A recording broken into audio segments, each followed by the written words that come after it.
Olá! Cerca de 200 mil pessoas poderiam ter sobrevivido se o governo Bolsonaro tivesse agido responsável e ativamente na contenção do coronavírus. Essa é uma das conclusões da pesquisa EpiCovid, que mapeia o vírus.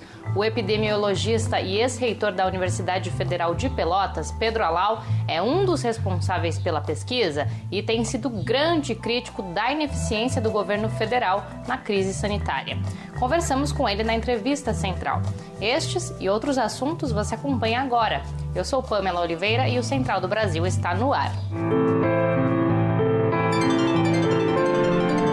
Central do Brasil.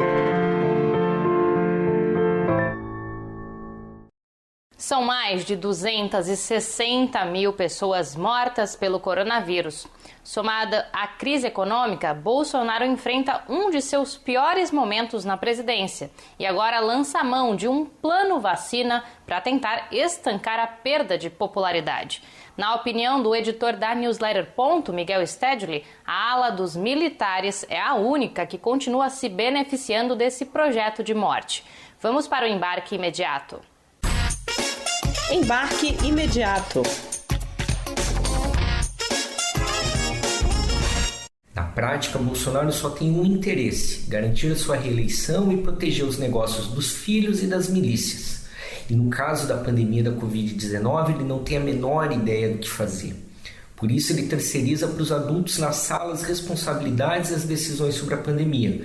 No caso, o STF, o Congresso e, principalmente, governadores e prefeitos que têm assumido os ônus, tanto da proteção da população quanto da compra de vacinas.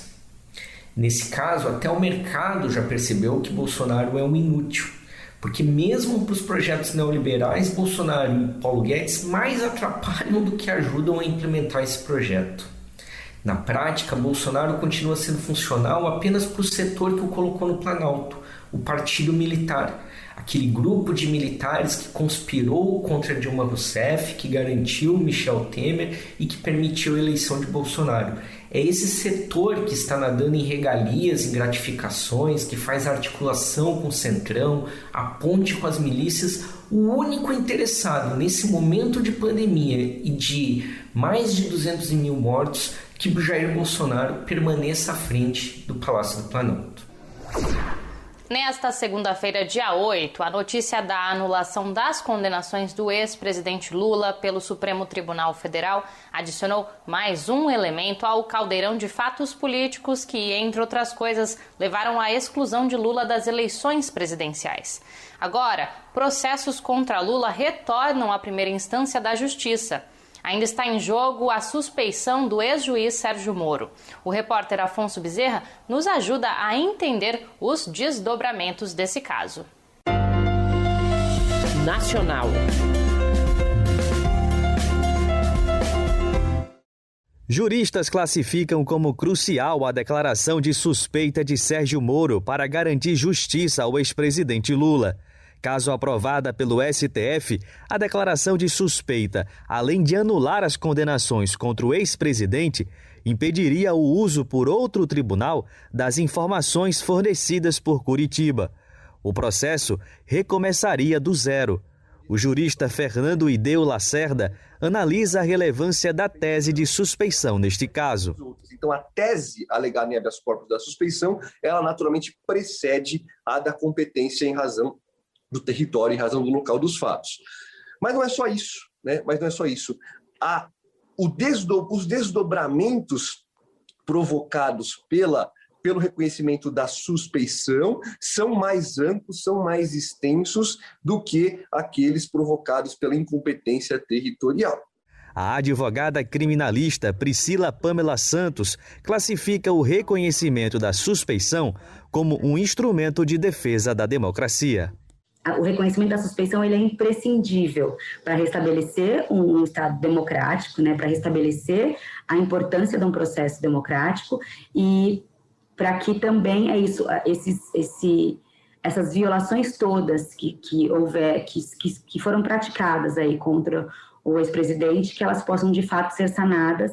O ministro Edson Fachin decidiu na segunda-feira, dia 8, anular as condenações contra o presidente Lula. declarando a incompetência da 13ª Vara de Curitiba. Agora, o processo volta a estaca zero e deve ser julgado pela Justiça Federal do Distrito Federal. Atividades financiadas pelos recursos da Lei Aldir Blanc em socorro às trabalhadoras e trabalhadores da cultura estão voltando a movimentar a cena artística ao redor do país todo. E os benefícios não são apenas aos profissionais do setor. Nayatawane nos leva pelos trilhos do Brasil e nos mostra os impactos dessa política pública. Trilhos do Brasil.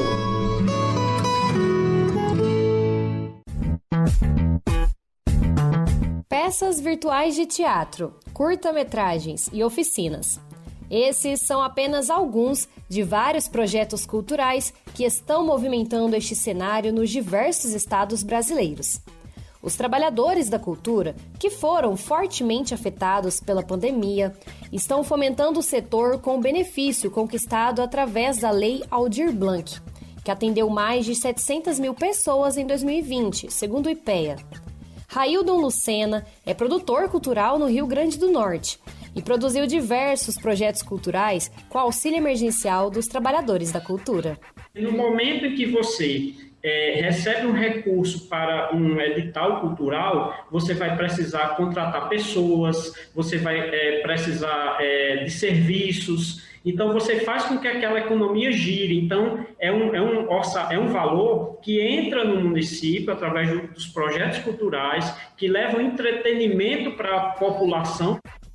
A Lei de Emergência Cultural traz o mínimo de reconhecimento e apoio aos trabalhadores deste importante setor, como é o caso da produtora Bianca Madwell, que com o benefício da Aldir Blanc conseguiu colocar em prática um projeto de bibliotecas comunitárias nas periferias de Porto Alegre. Muito importante para as comunidades periféricas onde essas bibliotecas estão inseridas, porque faz a cultura se aproximar um pouco mais das periferias, né? E faz a cultura ter um pouco mais a cara das periferias. A gente traz diversos artistas, a gente traz artistas periféricos, escritores periféricos que vão mediar os saraus.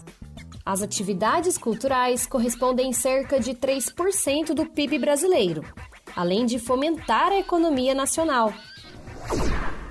E essas políticas conseguiram salvar muita gente, mas os estragos do coronavírus poderiam ser menores. 3 a cada 4 pessoas que morreram pelo vírus no Brasil sobreviveriam se o governo Bolsonaro tivesse agido para combater o alastramento da epidemia. É o que aponta o entrevistado de hoje, Pedro Alau, coordenador da pesquisa EpiCovid de mapeamento do coronavírus no país. Alau tem sido perseguido por expor resultados como esses. A entrevista é de Jonatas Campos. Entrevista Central. Conosco hoje na entrevista central o Dr. Pedro Alau. Ele é epidemiologista, professor da Universidade Federal de Pelotas, no Rio Grande do Sul, e coordenador da EpiCovid-19, o maior estudo epidemiológico sobre o coronavírus no Brasil. Vamos falar sobre isso com ele. Doutor, obrigado pela sua disponibilidade para nosso programa. Uma satisfação estar aqui com vocês. Professor, o EpiCovid-19 é um estudo feito em 133 municípios brasileiros. O senhor já deve ter muitas conclusões sobre o comportamento do coronavírus no Brasil. O senhor pode nos revelar algumas das principais? O resultado que mais chamou a atenção da população foi aquele que nós divulgamos no meio do ano passado, de que há no Brasil 6 ou 7 vezes mais infectados do que o que aparece nas estatísticas oficiais. Então, quando a gente olha esses números diários aí, agora estamos perto aí de 11 milhões de casos, na verdade isso quer dizer que nós já temos provavelmente cerca de 50 milhões de pessoas que já tiveram contato com o vírus no Brasil. Esse sempre foi o resultado mais bombante do EpiCovid, mas tem outros. O EpiCovid, por exemplo, foi um dos primeiros estudos do mundo a mostrar que criança pega tanto Covid quanto adulto. Felizmente os casos são mais leves, mas criança pega na mesma chance que adulto. O EpiCovid também mostrou, e foi um dos primeiros do mundo a mostrar, a importância desse sintoma, perda ou alteração de olfato e paladar, parar de sentir o cheiro ou o gosto das coisas, que acontece em 6 de cada 10 pessoas com esse vírus. Dá para demonstrar o quanto é importante a ciência. O o senhor afirmou que 3 de cada 4 mortos pelo coronavírus poderiam ser evitados. 3 de cada 4 mortes. Nesse momento tão grave, ainda é importante a testagem em massa? O Brasil nunca fez testagem, eu acho que a sua pesquisa também demonstrou isso. Primeiro vamos falar dessa coisa de 3 de cada 4 mortes. Isso não pode passar desapercebido, né?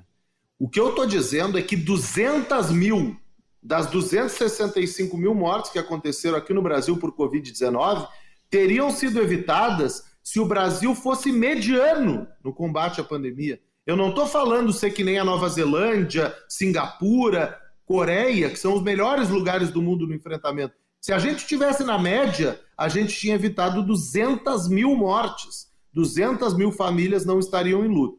E uma das razões pelas quais o nosso desempenho é tão vexatório é porque a gente nunca testou em larga escala.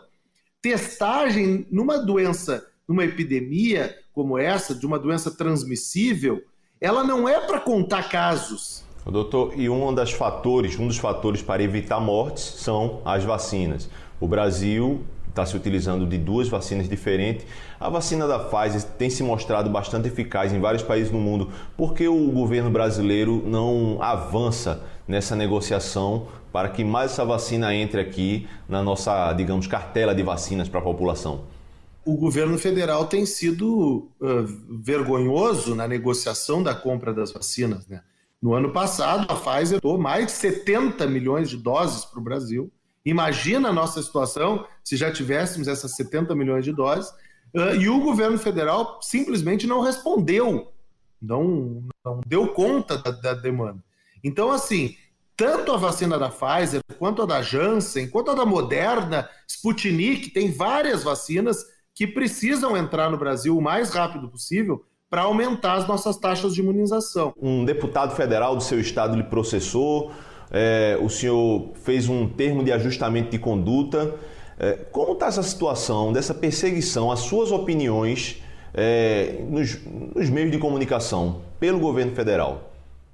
Olha, um deputado da base bolsonarista chamado Alcíbio, aqui do Rio Grande do Sul, ele protocolou uma denúncia na CGU, essa denúncia foi apurada pela CGU, a CGU imediatamente descartou a possibilidade de qualquer falta funcional grave cometida por mim e então só vislumbrou uma possível infração de um artigo específico lá, que seria em tese, uma infração de baixo potencial ofensivo. Exatamente para a economia de recursos e evitar que vários servidores públicos fiquem despendendo horas num processo que não faz sentido algum, existe a possibilidade da assinatura de um TAC. Então, conversei o professor Heraldo, que é o outro acusado, junto com meus advogados, e a gente achou por bem assinar esse termo, arquivar esse processo. Vamos para a nossa dica cultural. Estamos na semana de jornada de luta das mulheres e hoje trazemos um trio que recorre aos estímulos sonoros para expressar capacidades técnicas, sensíveis e criativas. Vamos conhecer a produção de Vanessa, Lua e Juliana. Parada Cultural. Olá, pessoal. Meu nome é Vanessa Nicolave. Oi, eu sou a Lua. Eu sou Juliana. E nós 3 somos da Rádio Raio, que é um programa de rádio que passa na Antena Zero, uma web rádio. E um pouco a ideia desse programa é a gente trazer semanalmente estímulos sonoros. Então, são conversas, desabafos, entrevistas, misturado com indicações musicais, tudo para a gente estimular um pouco a nossa vida, o nosso cotidiano. E na Rádio Raio a gente tem a experiência de passar pelo processo criativo também. Fazer o roteiro, pensar em tema, construir, não só essa parte técnica que é produzida basicamente a maior parte por homens, e a gente tomou para si o processo todo e está dando super certo.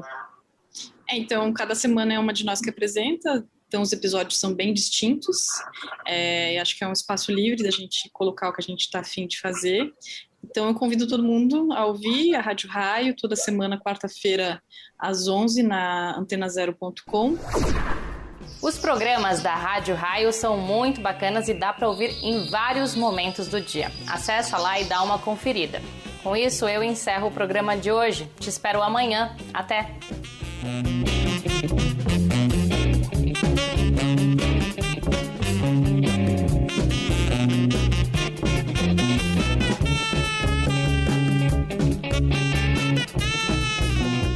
Central do Brasil, a rede de comunicação dos movimentos populares.